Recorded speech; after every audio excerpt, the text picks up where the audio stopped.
Hello guys, welcome back again to a Life Educations podcast. We're again on Zoom. I'm in Dublin, Caroline's in Dubai, and we've got Helen Farmer in Dubai as well. Hello Helen, welcome. Morning. Great to pull you away from your morning routine. How's everything going?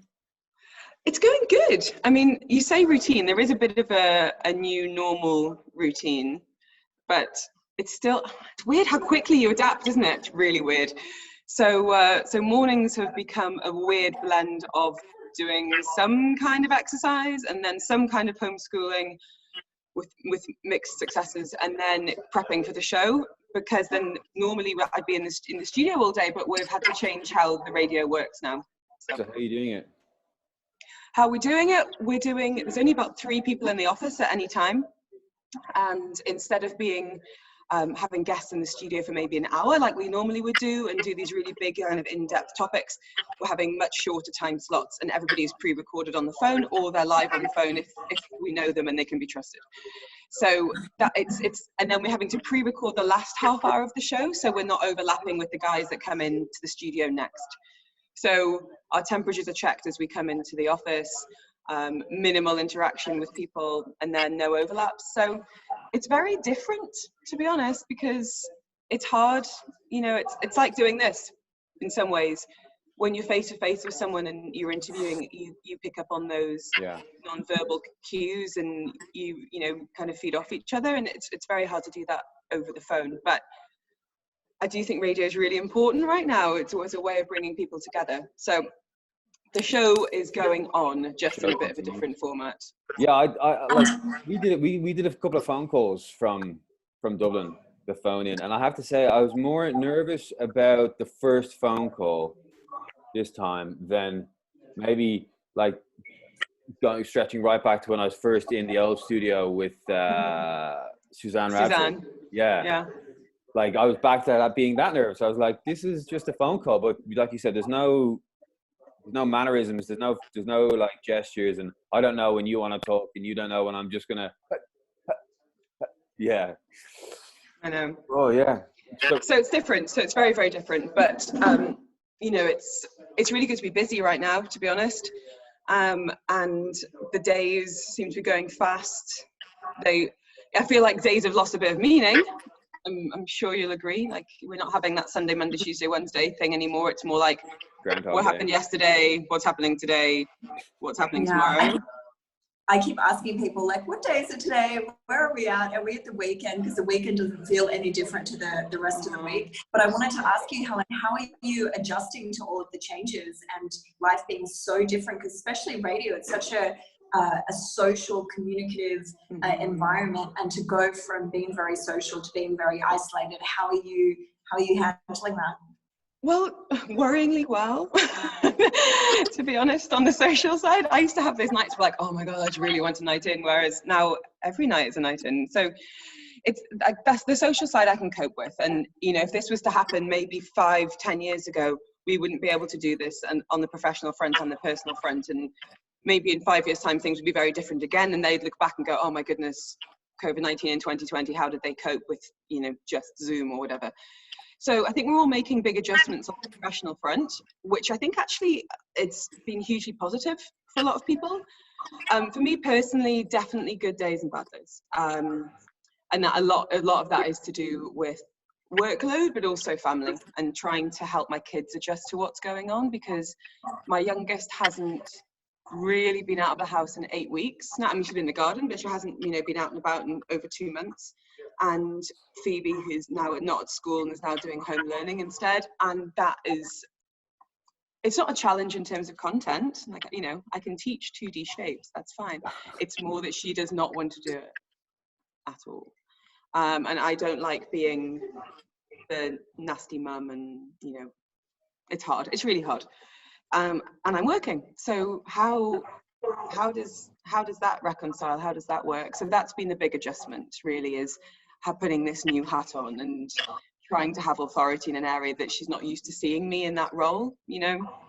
Her saying, you're not my teacher. And I'm like, yeah, no, I don't want to be your teacher. I don't want to be doing this, but you need to keep the momentum up. So when you go back in September, everybody's somewhat on the same page in terms of what they learned and haven't learned. And what are the teachers saying? Like, are you just all on the phone to the teacher going like, what do I do now? It's technology. So they have this program called Seesaw, and it comes through on the iPad, and they get different activities every day. So it might be 4 or 5 activities, and you've got to take photos of their writing, take photos of their work, upload it to their journal, and then the teacher might send a voice note or a little note saying, you know, she said this morning, going, Phoebe, write the "g" on the line next time, and you're like, listen. Just be grateful it is in the book, Miss Germaine. So like, there's a bit of that. But some of it's fun. Like this morning, Phoebe made a cardboard box dog treat, you know, feeder for the animals. And sometimes she'll make a guitar or it's PE. But kind of off the record, teachers have said to me, teachers don't have a big expectation of this time. No one's hoping that we're going to be delivering the same results that they could ever achieve in the classroom in that environment.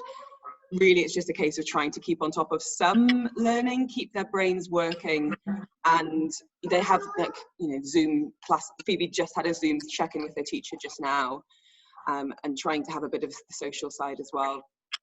It's not forever. I mean, if you told me in January this was going to be the reality, I don't know what I would have done, but you just have to take it, like everybody, with work, day by day and week by week. Yeah, exactly. I have a friend of mine that when the whole school shut down and they had a whole learning from home, she got this assignment from one of her PE teachers, and it said, if you don't have a swimming pool, the way that you're going to do swimming lessons is you're going to get on a skateboard and you're going to move your arms. You don't have a skateboard. Yeah, and my friend was like, what? She's like, how am I going to keep my daughter on a skateboard moving her arms for 45 minutes? It was just some of the things that were coming out were just absurd. But I think everybody now, as time has gone through, everyone's adjusting a little bit better to the whole homeschooling. But I can't imagine how challenging it would be for you guys over there. It's there's been crying from almost every member of the family. I'm so sorry we're laughing about it.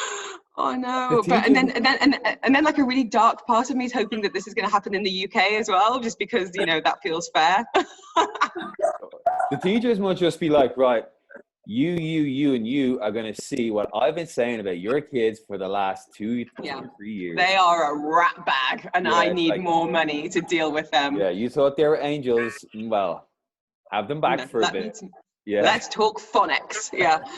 So it's fine. It is what it is. I'm looking forward to summer holidays. I think the challenge for a lot of the kids here is now the weather's getting really, really hot. And a month ago they could be in the garden for a couple of hours, and we've got like a massive paddling pool, so they can hang out in that or the swings and things. But they come out with me in the morning, and then by like mid-morning it's getting a bit too hot for them to be outside, and that's a real challenge because. And we're lucky, like we are so lucky to be in a villa with quite a bit of space and some outside space. And you've got people who might be in studios or 1-beds or, you know, 2-bed apartments with just a balcony, and you've got kids who are, you know, really, really struggling. So I am a bit concerned about what the summer's going to bring. And then you see what's happening in other parts of the world and the weather's getting lovely and everyone's like, oh, look, I'm walking through the bluebells again today. And I'm like, good for you. Well, if it makes you feel better, the weather's not getting any better here in Ireland. It's absolutely. I was going to ask Helen, are you seeing the light at the end of the tunnel here? What's your information about the end of having to homeschool and the end of COVID? Do you see any easing off? Do you see the light? No. My husband just got an email this morning saying it looks like they're going to be working from home for the next 6 to 8 weeks. So that's like semi-government. So yeah. I think that's probably going to be the case for lots of people. I'll be looking forward to when school aspect's finished. I think for everybody, the key to sanity is having something to look forward to. And for many people, that's normally a holiday or even at the weekend, something. So I think it is important to put these like mini milestones in place.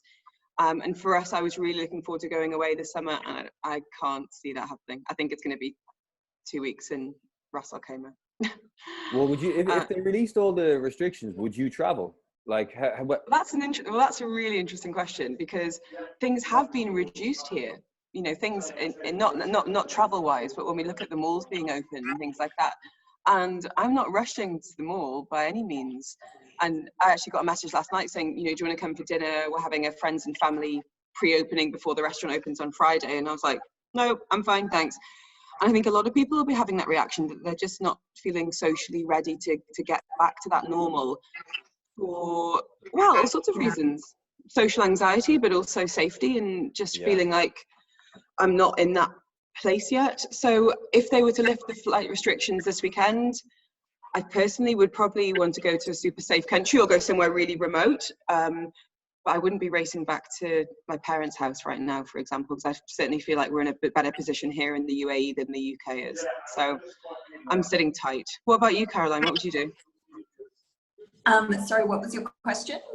If the restrictions were lifted, would you go? Would you jump on a plane and go somewhere, or would you stay safe, stay put? I don't entirely know. I think what's interesting about this whole situation, and I was going to say this earlier, is that everything seemed to shut down so quickly, and there was this urgency and immediacy to the whole situation, and almost a sense of fear and panic for a lot of people, particularly if you were listening to the news a lot. So I think the way that things have eased off, it's like, oh, okay, today things are fine, but yesterday they weren't. Mm-hmm. So for me, I think it's going to be a gradual thing, and particularly in terms of mentality, it's almost like we're sticking our foot in the water and just testing it out and seeing, are we safe? Is it okay? And I think that's going to take time. But if things were lifted and we could travel again, I'm not entirely sure. I think for me personally, I would need to see. And I've been reading a lot of the studies that are coming out about those curves and when they seem to start to dissipate, and everyone's predicting mid-May, end of May. So I think for me, I'm waiting to see what's happening and waiting to see, okay, are things really easing off? And when you look at places like Italy and Spain, 3 or 4 weeks ago, there were 8,000 cases a day, and now we're at 4,000 or 3,000. So I think it's promising. I just would like to see a little bit more like coming down. And then at the same time, Helen, I've also been like dabbling in watching a lot of the conspiracy theories. So there's just so much information that it's so challenging to say, okay, this is factual, this isn't factual. What am I going to feed myself at the moment? Am I feeding myself mainstream media that's like fear, or am I going to jump into the conspiracy theories? So I don't know, it's a lot. Mm-hmm. Have you been watching any conspiracy theories? No. I listened to a podcast yesterday, which was Louis Theroux interviewing John Ronson, who I love both of them, and John Ronson's done a lot of work with conspiracy theorists over the years, and David Icke and things, and they were talking about some of them. I've really stayed away from it, and a lot of them have been shut down, but you know, some of them are complete nonsense, you know, oh, it's 5G, but yeah, no 5G in Iran and there's been huge numbers of cases there. So no, it's difficult for me because I'm obviously in a work environment where we have so much information. And because of what I do, I'm asked a lot of questions through social media saying, is it safe for kids? What do you think about this?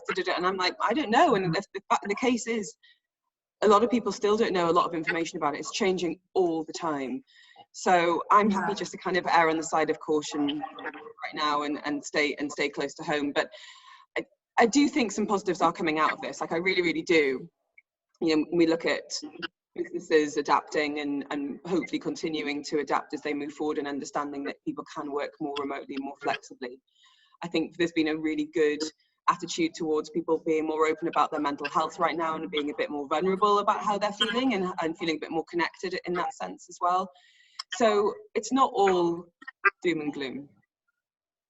What have you learned? So can I ask, what type of, what positives are you seeing out of this on a personal basis? Are you seeing any positives? Yeah, definitely.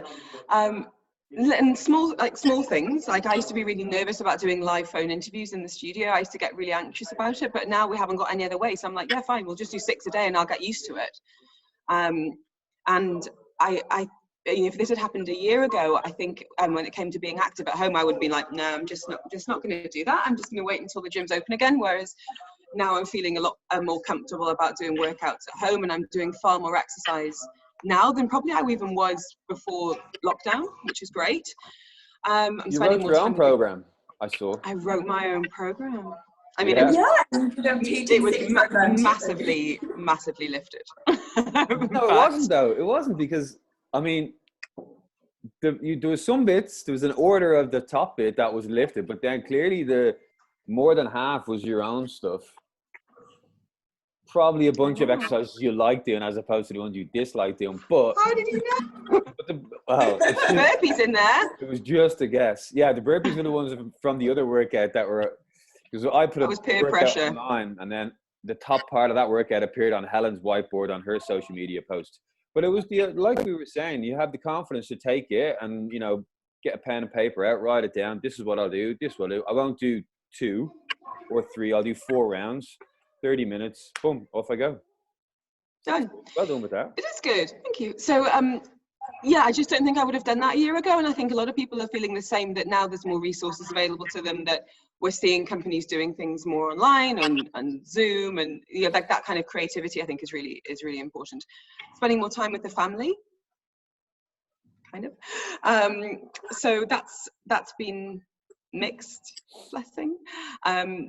No, it's like little things have added up to quite a nice rhythm of life, if that makes sense. And I've started doing these like morning live readings for kids on Instagram, which I like weirdly really enjoy, reading stories to kids on Instagram TV. Like I really enjoy it. So it's just like, I think we're all just tapping into little things here and there. What kind of worries me a bit is all of this pressure to be productive and be like, what have you achieved during lockdown? And I'm like, not everyone's going to cope that way. And I feel like there's 2 varying degrees of pressure. One is that, you know, that awful tweet that came out from that kind of self-styled business guru a few months ago. It was like, if you haven't done XYZ by the end of lockdown, it's not because you didn't have time, it's because you didn't have discipline, which is just garbage. And then you've got other people saying, you know, don't shame people for doing nothing. I'm like, people just need to cope in the way they need to cope. I like being busy, so if I want to tick things off the list to make me feel a bit more balanced, then that's fine. But equally, if people want to sit at home and just be still and be together, then that's fine too. But I think it's natural people start judging how other people are coping in these situations. Yeah, I think you probably find as well, that guy though, he slipped into some little lazy routine as well. You know, like it's easy to say those things, and it's easy to talk like that when you feel great and when you feel motivated. But everybody I think I've spoken to, including myself, has had dips and slumps. You know, no matter how amazing the world, it's like, well, now I need to hide under the covers for 20 minutes and pull myself together. Yeah. But comparisons are always going to be dangerous, you know. Yeah, that's true. It's quite interesting because for me, it's come like in waves. Some days I'm so productive and I'm like, yes, COVID's great. And other days I'm like nothing sad today. Yeah. It's good to feel those feelings. It's good to know. Be feeling like that normally. Yeah, it's good to know that when that happens, like the problem is with you know, it's inside of you. It's not, there's nobody else making you slump.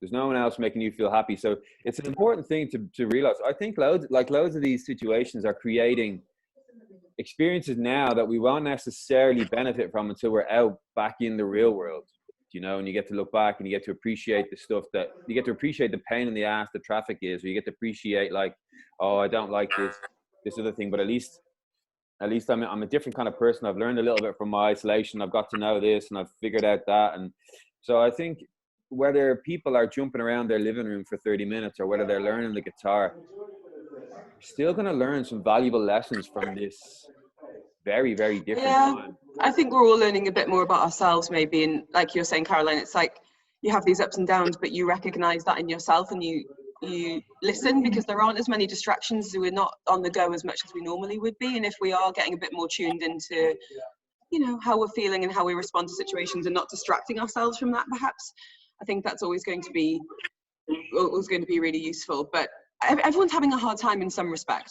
And I think whether that is feeling overwhelmed with family life, or I did a post a while ago about exactly that, feeling overwhelmed, and I had a message from someone, and it's quite unusual because a lot of my followers are parents or you know, or involved in family in some way. And it was a single woman who messaged me saying, you know, I feel like everyone thinks being single in this situation is amazing, and it's not, it's horrible. You know, I would give anything to be surrounded by family and things like that. And I'm like, no, I totally appreciate that, because I feel like, you know, as a mum, I look at what that life could be, and that could be waking up at 10 o'clock and making breakfast and learning guitar but you can be in a family and still feel really disconnected from somebody, or you can be single and be living on your own and feel really connected to people because you've got a great social support, or, you know, you're Zooming, or you're feeling very content in your own company. So I think it's oversimplifying to think that someone kind of has it good, because everyone's kind of having their own struggles emotionally and practically right now. What else are you getting on your text line? Like, you speak to such a wide variety of people on the phones and on the text. Like, what mood are you seeing, and has it changed over the last few weeks? On the radio? Yeah. It's really hard to say. I think a lot of people look to the radio for obviously really solid information, and yeah, of course we have the internet, and that's super quick. But it's so much, and the radio is the most immediate form of news. You say it. You don't even need to take 30 seconds to type it, and you get the delivery, you get the context, you get the tone. And I think people are really looking to radio right now to get that information, but not just that, but also looking for a bit of companionship and a bit of entertainment and a bit of feeling like we are in Dubai and we are having a shared experience. And that's quite nice. So we're getting quite a lot of that, saying, I'm feeling like this today, I've done this today. And we've started doing a kind of a regular segment on our weekly achievements. So like, what are you going to do this weekend? And it could be anything. It could be starting a book. It could be, you know, it could be anything. And people, I think, are really liking learning from each other and being inspired by that. But on the whole, I think people are feeling quite down, really. I think it's nice to say, yes, we're learning this X, Y, Z, but would any of us choose this? No, of course not. So I think the mood is generally a bit worrying, and economically very worrying. You know, we're getting a lot of people messaging in for legal shows and financial shows saying that their businesses are in trouble, or I don't know what to do about X, Y, Z in terms of pay cuts. You know, it's quite bleak. And are you struggling? How do you find all that, absorbing all that, and trying to, like, come on, guys, we can do it? It's really hard. It's really hard, because my heart truly goes out to people in those situations, and it's a bit of a balance in some ways, to be empathetic and be human, but also be there to deliver information and act as a conduit to the expert. But I think I'm trying to be a bit more human myself, in terms of how I'm feeling, and being a bit more open. And producer Danny and I are trying to have like a bit of a mental health check-in on air with everybody every day, and say, like, Danny, how's your morning been? What's going on with you? And just try and make it relatable, that, you know, this happened this morning, or we're trying this tonight and I'm really looking forward to it, and just bring in some experiences and some feelings, so everybody knows that we're not just there as, today we're interviewing so and so and the news is coming up at 3:30. We're people who are going through this as well, in really weird circumstances, and in some ways weirder for us, because we're able to go out and be in the world, or we certainly were a few weeks ago. I had a special letter that I had to show to the police every time I was in the car. And it's very peculiar, and I think it is important to share those experiences from a person to person. But I'd say overall people are feeling pretty blue. What are you kind of, it's hard, would people get in touch and say, I'm having a great day? Maybe not. Maybe we're naturally more inclined to reach out and say, I'm having a bit of a tough one today. I don't know. Yeah.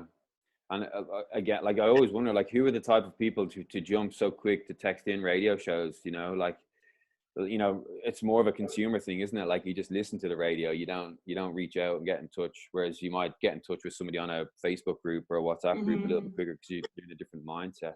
Well, that's interesting, because we're doing a lot more Facebook videos, and the viewers for that have gone through the roof. Like, digital's gone absolutely massive for us. So, you know, we're getting, 3,000 people watching Facebook videos right now, and it's interesting how we're all consuming media in perhaps a slightly different way. I mean, I look at my screen time and it's very high right now. So I think businesses are certainly looking to that as well. You know, you put your energy, you put your spend where people are putting their eyes, and I think that's going to be quite an interesting lesson over the next couple of months, to see how we're all going to be changing our focus in that sense as well. So Helen, I have a question for you. How do you think that things are going to change after COVID, and do you think things are going to change? I really hope they do. I feel like there's going to be two quite distinct schools of thought, really. I think you're going to get people who are very, very quick to cling to what they know, to say things have been lifted, I can't wait to get back into my routine of X, Y, Z. And then hopefully we'll have more people who are a bit more reflective, and those people will be more the thought leaders and their employers who go, do you know what, I hadn't thought about employing a mum because I thought she would need more flexibility to be with the kids, but actually through COVID I've learned that my employees can deliver fantastic results through working from home or working flexibly, and we might see more opportunity in terms of employment of women and parents, which I think is fantastic. I don't know about the education front. I'm not sure how that's going to change. I hope that goes back to normal as soon as possible. let's have longer school days, please. That would be magical. Is that slowly, I've seen a lot of this in school. I've got a very good friend in Australia who's actually a school teacher, and she was telling me that this was a year ago, that they're actually teaching little kids in kindergarten how to code, and they have a little robot, and the robot they have to code it to change color and to do this, and they're learning from their iPads. So do you think this was already happening, this slow progression? Yeah, I definitely think it definitely was already happening. I think it's more the other end. It's more like my parents, who are 67 and 70 something, who are like, oh, I've got this Zoom thing, and I can talk to my grandkids and I can sing to them through the laptop. And we set up an email address for Phoebe so she can get an email and send jokes to her grandparents. And you've got this generation who were a bit distrusting of that now, but are understanding whether they want to communicate with someone, family on the other side of the world or 3 kilometers away, but they can't be together at this time, that there are these tools at their fingertips. And I think that is a really fantastic thing to come out of this. Yeah, as long as they don't spend the whole time. Can you hear me? Hello? How do I do? Well, we've had lots of this. Video. Yeah. Oh, yeah. Is that me? Or we've had quite a few where it's like my dad's here and then my mum's here. Yeah, that's always weird. So we've got just over a couple of minutes left on this, because I know both of you guys have busy. What are you in the afternoon there? Is it midday around where you are? Yeah, almost midday. I'm just getting up to start my day here. But what do you hope sticks around? Like, what lessons do you hope people learn from all of this? I genuinely hope we're going to be able to show a bit more vulnerability. And I think that because we have had this, hello. Do you want to come up and say hi? Oh, hi. Hello. Oh, hi, Tabs.